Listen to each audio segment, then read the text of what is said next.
आज हम बात करेंगे फोटो इलेक्ट्रिक इफ़ेक्ट से संबंधित मतलब फोटो इलेक्ट्रिक इफ़ेक्ट संबंधी लॉ जो है, प्रकाश विद्युत प्रभाव संबंधी कुछ नियम हैं। इस नियम के बारे में बात करेंगे। इससे पहले जो हम वीडियो बनाए थे उसमें हम आइंस्टीन्स का प्रकाश विद्युत समीकरण के बारे में बात किए थे। आइंस्टीन्स का जो प्रकाश विद्युत समीकरण है उसको थोड़ा सा हम चर्चा कर लें। जैसे मान लीजिए ये फोटोन आपतित हुआ और फोटोन की आवृत्ति न्यू है, तो ये किसी फोटो इलेक्ट्रिक मेटल पर आपतित हुआ है। तो फोटो इलेक्ट्रिक मेटल एक ऐसा मेटल जिस पर फोटोन के कारण इलेक्ट्रॉन का उत्सर्जन हो जाता है, उसी को हम लोग फोटो इलेक्ट्रिक मेटल कहते हैं। ये फोटोन की आवृत्ति न्यू है और न्यू आवृत्ति आया, ये मेटल पर पड़ा और वर्क फंक्शन के बराबर अगर इसको ऊर्जा मिला तो इलेक्ट्रॉन का इमिशन हो जाएगा, और जैसे इलेक्ट्रॉन का इमिशन हो जाएगा तो उसके बाद ये काइनेटिक एनर्जी के साथ दौड़ता हुआ चला जाएगा। तो ये फोटोन की ऊर्जा कितनी, एच न्यू। तो एच न्यू ये फोटोन की ऊर्जा है, एच न्यू फोटोन की ऊर्जा एच न्यू, और ये इसका कितना ऊर्जा खपत होगा इलेक्ट्रॉन को निकालने में। तो वर्क फंक्शन जो minimum amount of energy electron को उत्सर्जित करने के लिए आवश्यक होता है उसी को हम वर्क फंक्शन कहते हैं। उसको फाई या डब्ल्यू से डिनोट करते हैं, और साथ में जो ऊर्जा बच गया काइनेटिक एनर्जी के साथ दौड़ता हुआ चला जाएगा। तो ये एच न्यू और फाई, ये जो वर्क फंक्शन होता है ये होता कितना, एच न्यू नोट। तो हम इसको लिखना चाहते phi equal to h nu naught, अब प्लस काइनेटिक एनर्जी को क्या लिखेंगे, हाफ एम वी स्क्वायर। ये जो हाफ एम वी स्क्वायर है ये kinetic energy of the photoelectron है। तो ये h nu minus h nu naught, ये h nu minus h nu naught. तो ये काइनेटिक एनर्जी मैक्सिमम, ये kinetic energy maximum equal to कितना होगा, एच न्यू, एच कॉमन ले लें तो ये न्यू माइनस न्यू नोट। ये आइंस्टीन्स का फोटो इलेक्ट्रिक इक्वेशंस है।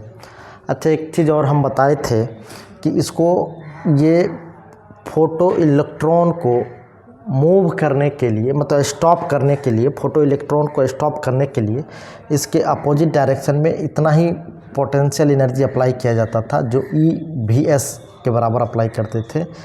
ये जितना इलेक्ट्रॉन का काइनेटिक एनर्जी है उतना ही उसको पोटेंशियल एनर्जी लगा करके रिपेल करना पड़ता था उसको रोकने के लिए। तो EVS is equal to h into nu minus nu naught लिखा जा सकता है। स्टॉपिंग पोटेंशियल की बात हो तो ये एच बटे ई, ये न्यू माइनस न्यू नोट कुछ इस तरीके से हो जाएगा। तो ये भी इक्वेशन को इस तरीके से भी लिखा जा सकता। तो ये क्या, स्टॉपिंग पोटेंशियल। जब कभी भी स्टॉपिंग पोटेंशियल निकालने दे तो कुछ नहीं, फोटो इलेक्ट्रॉन के काइनेटिक एनर्जी से ही काम चल जाएगा। स्टॉपिंग पोटेंशियल देखिए यहाँ से निकालते हैं तो VS इक्वल टू कितना हो जाएगा, kinetic energy upon electron, charge of electron. तो ये क्या, स्टॉपिंग पोटेंशियल्स। अब हम बात करते हैं इंटेंसिटी ऑफ लाइट की।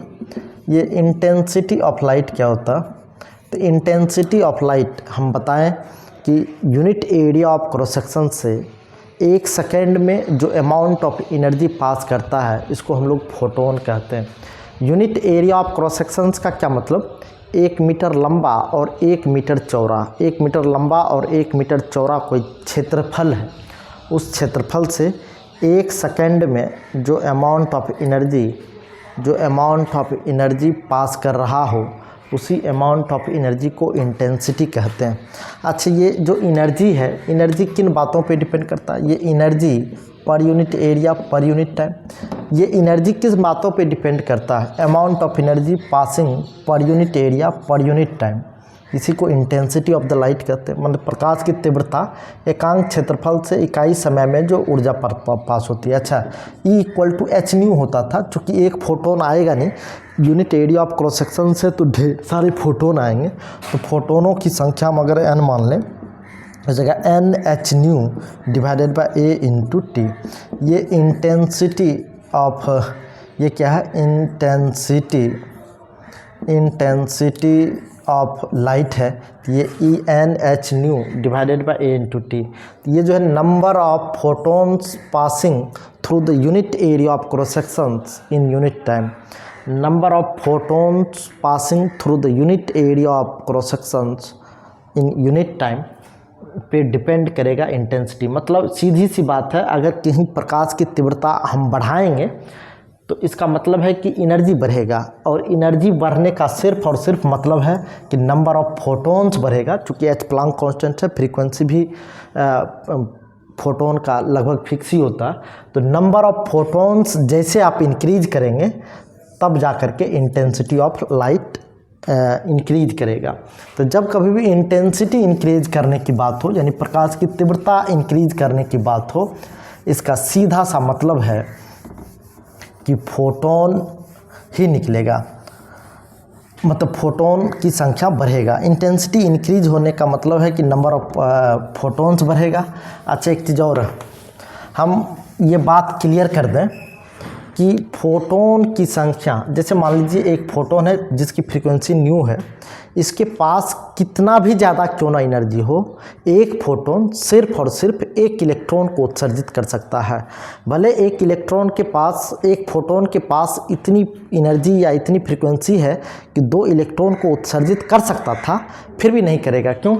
क्योंकि ये जो फोटोन की फ्रीक्वेंसी है, ये फ्रीक्वेंसी एच न्यू, ये जो ऊर्जा मिला, ये सिर्फ एक ही इलेक्ट्रॉन को उत्सर्जित करेगा, और रेस्ट जो कुछ भी एनर्जी बचा उसी उत्सर्जित इलेक्ट्रॉन का ही काइनेटिक एनर्जी में कन्वर्ट हो जाता। जैसे मान लीजिए एक फोटोन आया, तो एक फोटोन की फ्रीक्वेंसी न्यू है, तो ये एक फोटोन के पास कितना ज़्यादा एनर्जी रहे तो एक इलेक्ट्रॉन को निकालेगा, और रेस्ट एनर्जी जो कुछ भी बच जाएगा वही फोटो इलेक्ट्रॉन काइनेटिक एनर्जी के साथ दौड़ता चला जाएगा। मतलब ये है कि एक फोटोन से सिर्फ और सिर्फ एक इलेक्ट्रॉन ही उत्सर्जित होगा। एक फोटोन से सिर्फ और सिर्फ एक ही इलेक्ट्रॉन उत्सर्जित होगा।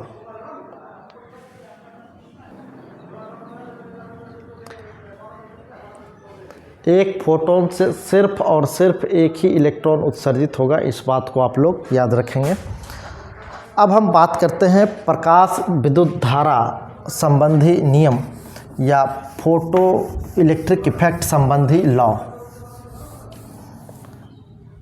प्रकाश विद्युत प्रभाव संबंधी नियम। प्रकाश विद्युत प्रभाव संबंधी नियम, इसको बोलते हैं law related to photo electric effect. Photo electric effect से रिलेटेड जो लॉ है, उसी लॉ के बारे में बात करते हैं। पहला बात, अच्छा हम पहले बोल दिए, एक फोटोन सिर्फ और सिर्फ एक इलेक्ट्रॉन को उत्सर्जित करेगा, उसके बाद जो कुछ भी ऊर्जा बच जाती है वही फोटो इलेक्ट्रॉन यानी उत्सर्जित इलेक्ट्रॉन गतिज ऊर्जा में कन्वर्ट कर लेता। तो गतिज ऊर्जा के साथ वो दौड़ता हुआ चला जाएगा। तो जैसे मान लें कि हम कहीं ग्राफ खींच रहे हैं, इंटेंसिटी को बढ़ाने पर प्रकाश विद्युत धारा पर क्या असर पड़ रहा है। इंटेंसिटी बढ़ाने पर, इसके लिए शायद आपको याद होगा, एक हम ट्यूब बनाए थे और इस ट्यूब में हम फोटो इलेक्ट्रिक मेटल लगाए थे और यहाँ से सेल को कनेक्ट किए थे बैटरी से, और यहाँ एक प्रकाश को आपतित होने की व्यवस्था की गई थी। प्रकाश को आपतित होने की व्यवस्था की गई थी ये इस तरीके से। तो जैसे ही फोटोन आया, तो फोटोन आएगा तो ये फोटो इलेक्ट्रिक मेटल पर पड़ेगा, और फोटो इलेक्ट्रिक मेटल पर पड़ेगा तो ये इलेक्ट्रॉन उत्सर्जित होगा, और ये इलेक्ट्रॉन गतिज ऊर्जा के साथ दौड़ता हुआ चला जाएगा। तो इलेक्ट्रॉन गतिज ऊर्जा के साथ क्यों दौड़ेगा? क्योंकि ये जो फोटोन उत्सर्जित होता है तो जो रेस्ट ऊर्जा बच जाता है वो काइनेटिक एनर्जी में कन्वर्ट होता है। दूसरी बात ये है कि सेल जो लगाया गया तो निगेटिव से रिपल्सन होने की वजह से ये दूर फेंकेगा, और ये पॉजिटिव निगेटिव में अट्रैक्शन होने की वजह से ये इसके नज़दीक जाएगा, इसलिए ये सर्किट पूरा हो जाता है। तो यहाँ इसमें विद्युत धारा प्रवाहित होने लगता है, यही प्रकाश विद्युत धारा है।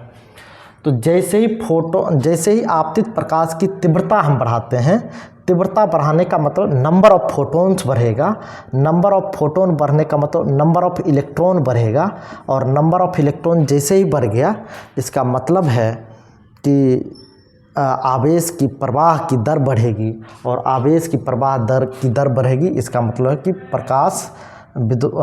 प्रकाश विद्युत धारा बढ़ जाएगा। तो ये प्रकाश विद्युत धारा जो है ये आई है, और ये जो विभव है, ये विभव पोटेंशियल है। अब जैसे ही देखेंगे कि प्रकाश की तीव्रता बढ़ जाएगी, तो प्रकाश की तीव्रता बढ़ने का मतलब है कि फोटो इलेक्ट्रॉन की संख्या, चूँकि प्रकाश की तीव्रता बढ़ने का मतलब फोटोन की संख्या बढ़ा, और जितना ज़्यादा फोटोन आएगा उतना ही ज़्यादा इलेक्ट्रॉन उत्सर्जित होगा, और जितना ज़्यादा नंबर ऑफ इलेक्ट्रॉन उत्सर्जित होगा उतना ज़्यादा आवेश की प्रवाह होगी, उतना ज़्यादा आवेश की प्रवाह होगी। तो हम देखते हैं कि नंबर ऑफ इंटेंसिटी बढ़ाने पर प्रकाश विद्युत धारा का मान तो ज़रूर बढ़ता है, लेकिन देखिए जैसे जैसे इंटेंसिटी बढ़ाएंगे, जैसे मान लीजिए ये इंटेंसिटी I1 पे खींचा गया ग्राफ है, ये इंटेंसिटी I2 पे खींचा गया ग्राफ है, ये इंटेंसिटी I3 पे खींचा गया ग्राफ है, और हम बता दें कि intensity I1 greater than I2 greater than I3 हो, अगर प्रकाश की तीव्रता जिसका अधिक है उसमें प्रकाश विद्युत धारा का मान भी अधिक होगा। प्रकाश विद्युत धारा का मान क्या होगा? अधिक होगा। और ये जिस पॉइंट पे प्रकाश विद्युत धारा शून्य हो जाता है, जिस पॉइंट पर प्रकाश विद्युत धारा शून्य हो जाता है, उसी निगेटिव पोटेंशियल को हम लोग स्टॉपिंग पोटेंशियल कहते हैं। यहाँ प्रकाश की तीव्रता बढ़ाने पर स्टॉपिंग पोटेंशियल यानी निरोधी विभव में कोई परिवर्तन नहीं हुआ। प्रकाश की तीव्रता जैसे ही बढ़ाएंगे, प्रकाश की तीव्रता बढ़ाने पर प्रकाश विद्युत धारा का मान बढ़ता, क्योंकि इसका गतिज ऊर्जा में कोई परिवर्तन नहीं आता, तो गतिज ऊर्जा में परिवर्तन नहीं आने की वजह से स्टॉपिंग पोटेंशियल में भी कोई परिवर्तन नहीं आएगा। यहाँ एक लाइन 1 नंबर में लिखेंगे, आपतित प्रकाश की तीव्रता बढ़ाने पर, आपतित प्रकाश की तीव्रता बढ़ाने पर प्रकाश विद्युत धारा का मान बढ़ता है। प्रकाश विद्युत धारा का मान बढ़ता है, लेकिन निरोधी विभव यानी स्टॉपिंग पोटेंशियल, निरोधी विभव पर कोई प्रभाव नहीं पड़ता है, कोई निरोधी विभव पर कोई बदलाव या कोई प्रभाव नहीं पड़ता है। इसके लिए जो खींचा गया ग्राफ है वो हम ग्राफ खींच ही दिए हैं। अब 2 नंबर में अगर हम बात करें, आपतित प्रकाश की तीव्रता बढ़ाने पर प्रकाश विद्युत धारा का मान क्या हो जाता? बढ़ता है, लेकिन निरोधी विभव पर कोई प्रभाव नहीं पड़ता। अब है कि ये तीव्रता बढ़ाने पर प्रकाश विद्युत धारा बढ़ा। अब क्या करते हैं, यदि आपतित प्रकाश की तीव्रता नियत हो, प्रकाश की तीव्रता नियत हो तथा आपतित फोटोन की आवृत्ति बढ़ाया जाए, आपतित फोटोन की आवृत्ति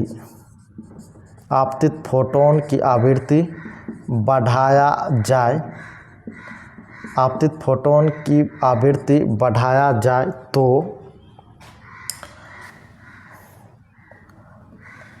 प्रकाश विद्युत धारा में कोई परिवर्तन नहीं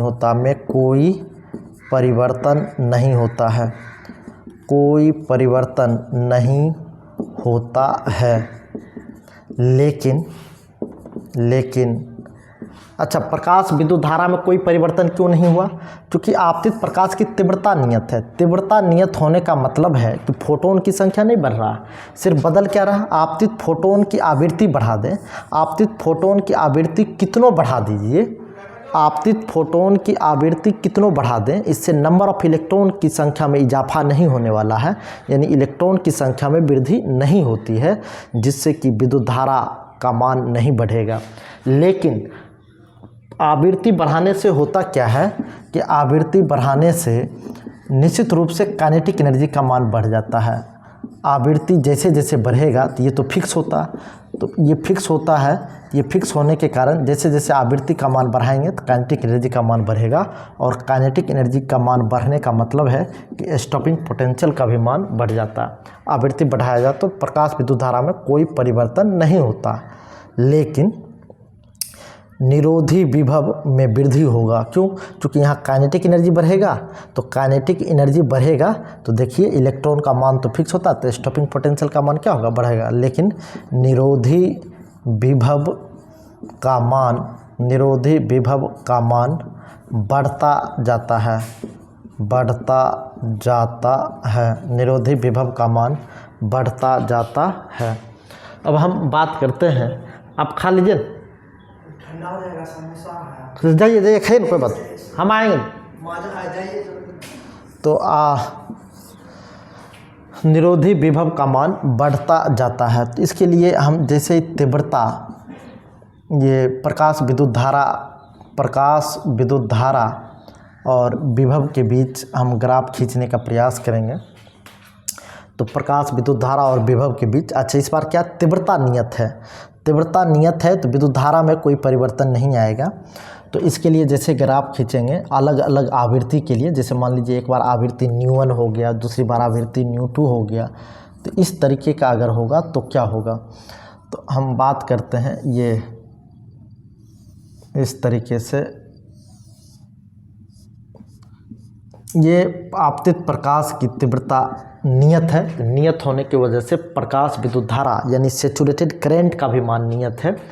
लेकिन होता क्या है कि जिसकी फ्रीक्वेंसी ज़्यादा है उसका स्टॉपिंग पोटेंशियल देखिए ज़्यादा नेगेटिव चला जाएगा, और जिसका स्टॉपिंग पोटेंशियल कम है उसका निरोधी विभव उससे कम होगा। तो ये स्टॉपिंग पोटेंशियल ज़्यादा नेगेटिव, ये उससे कम नेगेटिव। क्यों? क्योंकि फ्रीक्वेंसी जिसके लिए ज़्यादा होगा काइनेटिक एनर्जी उतना ज़्यादा होगा, और जितना ज़्यादा काइनेटिक एनर्जी होगा स्टॉपिंग पोटेंशियल भी उतना ज़्यादा होगा। तो फ्रीक्वेंसी यहाँ ν1 ग्रेटर देन ν2 ग्रेटर देन ν3 है, जिसका फ्रीक्वेंसी ज़्यादा है उसका निरोधी विभव यानी स्टॉपिंग पोटेंशियल भी ज़्यादा है। लेकिन सैचुरेटेड करंट लगभग सबका क्या होगा? सेम होगा। अच्छा एक चीज़ और, इसमें एक और ग्राफ खींचा जाएगा। जैसे फ्रीक्वेंसी बढ़ाने से विद्युत धारा में तो कोई परिवर्तन नहीं आया, लेकिन काइनेटिक एनर्जी तो बढ़ा। तो काइनेटिक एनर्जी किस तरीके से बढ़ता है? तो अगर हम काइनेटिक एनर्जी और फ्रीक्वेंसी के बीच ग्राफ खींचना चाहें, काइनेटिक एनर्जी और आवृत्ति के बीच अगर ग्राफ खींचें, आवृत्ति गतिज ऊर्जा और आवृत्ति के बीच अगर हम ग्राफ खींचें तो कुछ इस तरीके का ग्राफ आएगा। क्यों? क्योंकि जहाँ थ्रेशोल्ड फ्रीक्वेंसी के बराबर आवृत्ति आया वहाँ काइनेटिक एनर्जी, वहाँ इलेक्ट्रॉन का रिमूवल होगा। यहाँ ν01, ये ν02। तो इसको हम आगे बढ़ाते हैं, इसको भी हम आगे बढ़ाते हैं। ये ऐसा क्यों आया देखेंगे, क्योंकि देखेंगे यहाँ से काइनेटिक एनर्जी इक्वल टू जो होता है ये hν माइनस hν0 होता है, और kinetic energy equal to hν। यदि न्यू आवृत्ति शून्य हो तो काइनेटिक एनर्जी भी क्या होगा? माइनस hν0, और hν0 इक्वल टू ये होगा φ0। तो काइनेटिक एनर्जी कितना हो जाएगा? माइनस φ0। तो जहाँ आवृत्ति शून्य होगा, तो यहाँ जहाँ आवृत्ति शून्य होगा यहाँ माइनस φ01, और जहाँ आवृत्ति इसमें भी जहाँ आवृत्ति शून्य है यहाँ φ01 और ये φ02 लिख सकते हैं, ये नेगेटिव वैल्यू आएगा। इसका मतलब जैसे जैसे आवृत्ति बढ़ाएंगे काइनेटिक एनर्जी बढ़ता चला जाएगा। हम चाहेंगे तो इसको स्टॉपिंग पोटेंशियल के टर्म में भी खींच सकते हैं। विभव और आवृत्ति के बीच अगर ग्राफ खींचें तो विभव के लिए शायद जो आया था ये hν माइनस ν इंटू ν0 ऐसे करके आया था। इसमें जहाँ विभव को आप शून्य करोगे, विभव को शून्य करने का मतलब आवृत्ति शून्य होगा। आवृत्ति क्या होगा? शून्य। तो अच्छा न्यू इक्वल टू ν0 हो जाएगा। न्यू इक्वल टू क्या हो जाएगा? ν0 होगा। जहाँ विभव शून्य होगा वहाँ न्यू इक्वल टू क्या हो जाएगा? ν0 होगा। लेकिन जैसे ही नेगेटिव पोटेंशियल V1 करेंगे तो ये जो इसका ये जो स्लोप आएगा ये h/e करके आएगा। h/e ये स्लोप h/e करके आएगा, और ये क्या हो जाएगा? h/e माइनस ν0 माइनस hν0 मतलब φ/e। ये तब कितना आ जाएगा? विभव और आवृत्ति के बीच जब ग्राफ खींचेंगे तो ये φ/e और ये भी φ0/e करके आएगा। तो ये था आपतित प्रकाश की तीव्रता बढ़ाने पर प्रकाश विद्युत धारा का मान बढ़ा, लेकिन आपतित प्रकाश की आवृत्ति बढ़ाने पर निगेटिव पोटेंशियल यानी काइनेटिक एनर्जी ऑफ इलेक्ट्रॉन बढ़ गया, जिससे कि निरोधी विभव का मान बढ़ता चला गया। निरोधी विभव का मान बढ़ता चला गया। एक चीज़ है कि प्रकाश की तीव्रता कितनों बढ़ा दें, प्रकाश की तीव्रता बढ़ाने पर गतिज ऊर्जा में कोई असर नहीं पड़ने वाला है। जैसे मान लीजिए यहाँ हम गतिज ऊर्जा और यहाँ तीव्रता, तो तीव्रता आप कितनों बढ़ा दो, गतिज ऊर्जा में कोई परिवर्तन नहीं होने वाला, इस बात को याद रखें। जैसे आपतित प्रकाश की तीव्रता और फोटो इलेक्ट्रॉन की गतिज ऊर्जा के बीच अगर ग्राफ खींचे तो तीव्रता बढ़ाने पर इसके गतिज ऊर्जा में कोई परिवर्तन नहीं आता है। अब हम बात करते हैं कि यदि मान लें कि एक फोटोन, यदि मान लेते हैं कि आप जैसे ये फोटोन आया, फोटोन की जो आवृत्ति है लेस देन थ्रेशोल्ड फ्रीक्वेंसी के हो, यानी आपतित फोटोन की आवृत्ति देहली फोटोन की आवृत्ति यानी देहली आवृत्ति से कम हो, तो क्या होगा, इलेक्ट्रॉन का उत्सर्जन नहीं होता है। इलेक्ट्रॉन का उत्सर्जन नहीं होता है। क्या होता, यदि आपतित फोटोन की आवृत्ति देहली आवृत्ति से कम हो, आपतित फोटोन की आवृत्ति देहली आवृत्ति से क्या हो, कम हो, यानी देहली आवृत्ति से कम हो आपतित फोटोन, एक भी इलेक्ट्रॉन का उत्सर्जन नहीं होगा। हाँ, अगर आपतित फोटोन की आवृत्ति ग्रेटर देन थ्रेशोल्ड फ्रीक्वेंसी है, यानी आपतित फोटोन की आवृत्ति देहली आवृत्ति से अधिक हो, तो इलेक्ट्रॉन उत्सर्जित होगा। इस बात को हम लोग याद रखेंगे। इलेक्ट्रॉन क्या होगा, उत्सर्जित हो जाएगा। अब हम बात करते हैं चौथे रूल के बारे में। तो चौथे रूल के बारे में जो बात करते हैं, हम बता रहे हैं कि जैसे ही फोटोन आपतित हुआ है, आपतित होते ही इलेक्ट्रॉन का उत्सर्जन होता है। अर्थात ये कि there is no time lags to emission of electron, मतलब जैसे ही फोटोन इंसिडेंट होगा, फोटोन के इंसिडेंट होते ही इलेक्ट्रॉन का इमिशंस होता है। ऐसा नहीं है टाइम लैग्स लेता। टाइम लैग्स का मतलब टाइम में जैसे 1 सेकेंड पहले फोटोन आया, फिर 1 सेकेंड बाद या 1.5 सेकेंड बाद इलेक्ट्रॉन का उत्सर्जन होगा, ऐसा कुछ नहीं है।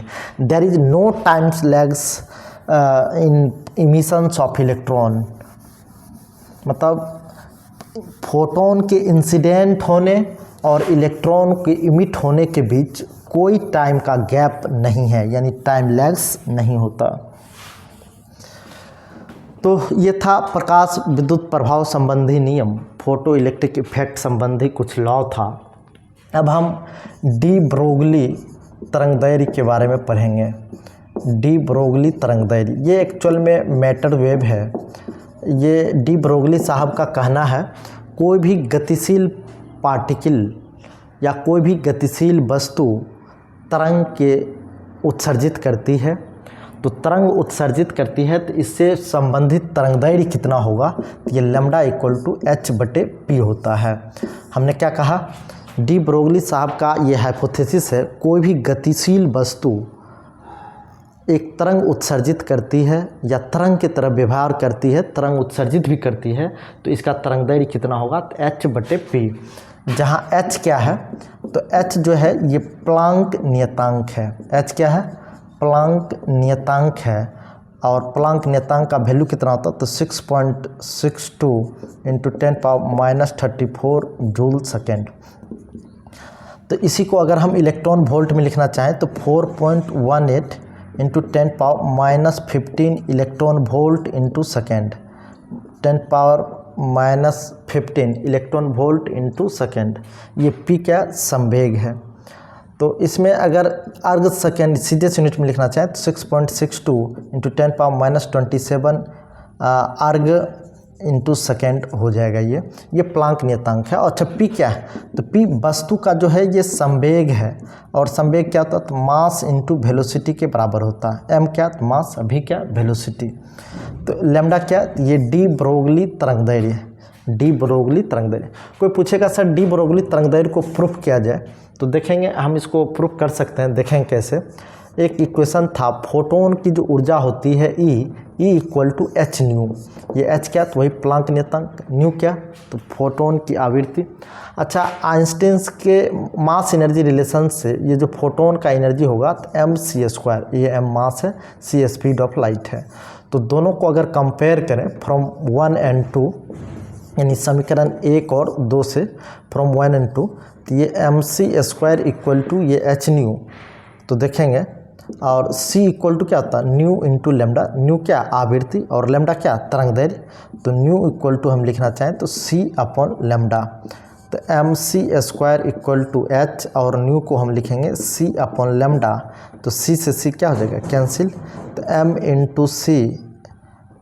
Into c is equal to बचेगा h बटे लेमडा, तो लेमडा इक्वल टू हो जाएगा h divided by m into c, तो m क्या है, m जो है ये मास है और c क्या है, स्पीड ऑफ लाइट, तो मास इंटू स्पीड लाइट ये मोमेंटम है, तो लेमडा इक्वल टू क्या हो जाएगा h बटे p। ये फोटोन का स्पीड अगर c है और उसका मास m है, तो m इंटू सी, ये मास इंटू वेलोसिटी स्पीड होगा, मतलब मोमेंटम होगा, जिसको h बटे p हमने कहा है। ये डी ब्रोगली तरंगदैर्घ्य का ये इक्वेशन अगर कोई प्रूफ करना चाहे तो इस तरीके से प्रूफ कर सकते हैं। अच्छा है क्या कि संवेग और गतिज ऊर्जा के बीच संबंध होता है, तो इसी डी ब्रोगली तरंगदैर्घ्य को गतिज ऊर्जा के टर्म में अगर लिखना हो तो देखेंगे काइनेटिक एनर्जी इक्वल टू क्या होता है, हाफ mv², तो हाफ mv², तो इसको हम m से ऊपर नीचे मल्टीप्लाई कर देते हैं, m से ऊपर नीचे जैसे मल्टीप्लाई करेंगे तो m² v² divided by m, तो मास इंटू वेलोसिटी ये क्या होता है, मोमेंटम, तो ये 1/2 ये p, अच्छा देखेंगे m इंटू वी का स्क्वायर कर देंगे, ये डिवाइडेड बाय m, ये क्या काइनेटिक एनर्जी, तो ये kinetic energy is equal to क्या हो जाएगा, p² बटे 2m, तो p² इक्वल टू बचेगा 2m इंटू काइनेटिक एनर्जी, तो p is equal to under root 2m into kinetic energy, 2m into kinetic energy. तो देखेंगे डी ब्रोगली तरंगदैर्घ्य जो लेमडा होता था ये h बटे p होता था, तो p के बदले अगर हम वैल्यू लिखना चाहें तो h upon √2m into kinetic energy. तो अगर इसी को ऐसे भी लिख सकते हैं, या कई बार काइनेटिक एनर्जी को के ही नहीं लिख करके ई लिख देता एनर्जी और नीचे के लगाता था काइनेटिक एनर्जी, तो वैसे भी हम लिख सकते हैं, तो lambda equal to h upon √2m into E के मतलब काइनेटिक एनर्जी।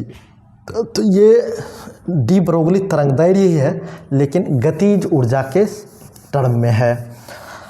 अब इस गतिज ऊर्जा को इलेक्ट्रॉन वोल्ट में अगर कन्वर्ट कर दें, जैसे आपको पता था कि काइनेटिक एनर्जी के बराबर अगर निरोधी विभव लगाते हैं या स्टॉप मतलब इलेक्ट्रिक पोटेंशियल एनर्जी अप्लाई करते हैं, तो काइनेटिक एनर्जी, ये kinetic energy electric potential energy के बराबर हो सकता है। तो हम लोग लिख सकते हैं, चूँकि lambda equal to h upon √2m into kinetic energy, तो काइनेटिक एनर्जी को इलेक्ट्रिक पोटेंशियल एनर्जी के टर्म में कन्वर्ट किया जा सकता है, तो √2m इंटू ई भी लिख सकते हैं।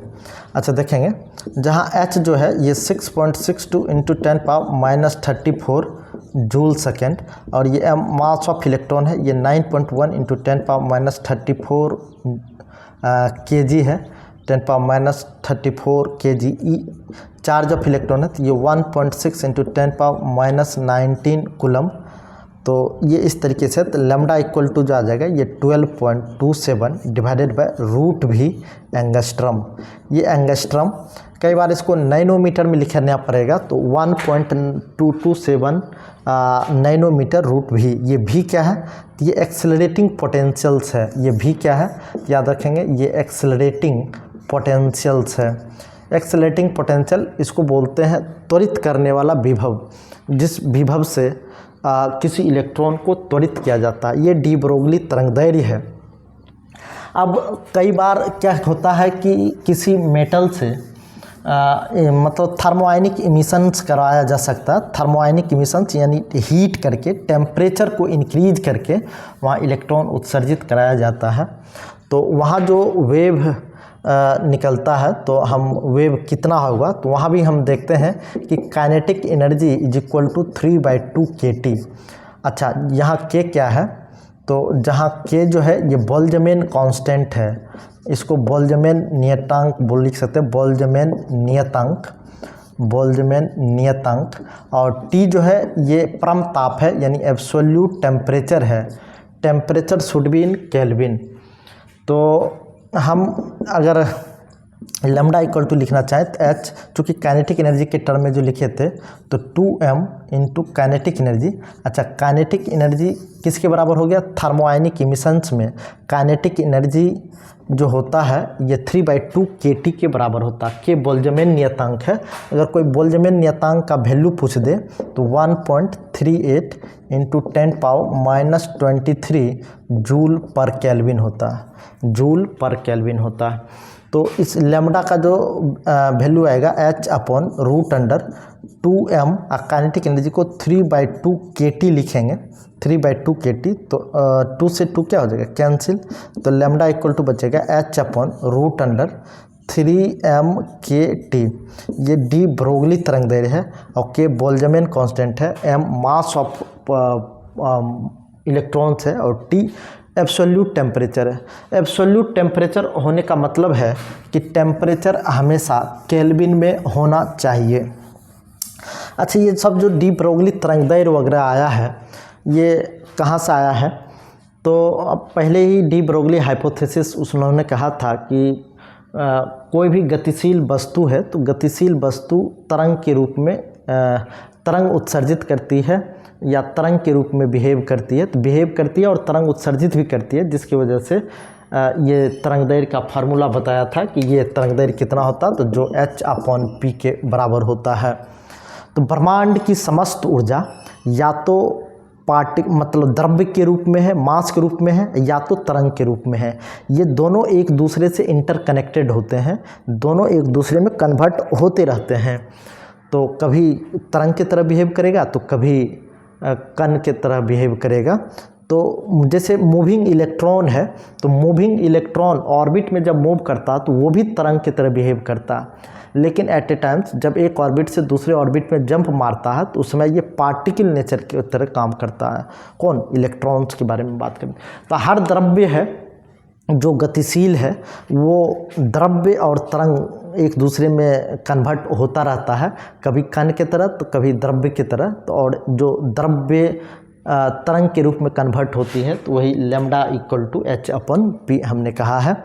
तो आज भर हम इतना ही छोड़ते हैं, इससे अगले वीडियो में हम इस पूरे चैप्टर को ख़त्म कर देंगे जिसमें dual nature of matter and radiations है, और इसी चैप्टर का नाम प्रकाश विद्युत प्रभाव भी है। ये टोटली 4 मार्क्स का लगभग पूछा जाता है बोर्ड के एग्ज़ाम में, 12th के बोर्ड के एग्ज़ाम में, लेकिन कॉन्सेप्ट के नज़रिए से बहुत ही अच्छा चैप्टर है। इसके बाद जो हम मॉडर्न फिजिक्स में पढ़ाएंगे वो एटम्स एंड न्यूक्लियाई, परमाणु और नाभिक के बारे में पढ़ेंगे, और उसके बाद का जो चैप्टर है वो सेमीकंडक्टर का है, और सबसे लास्ट का जो चैप्टर है वो कम्युनिकेशन सिस्टम। अब बहुत कम दिन में ये पूरा वीडियो अपलोड हो जाएगा 12th क्लास के लिए। तो चलिए, धन्यवाद। अगर आप लोग को ये वीडियो हेल्पफुल लगता हो तो निश्चित रूप से शेयर करें अपने दोस्तों के साथ। धन्यवाद।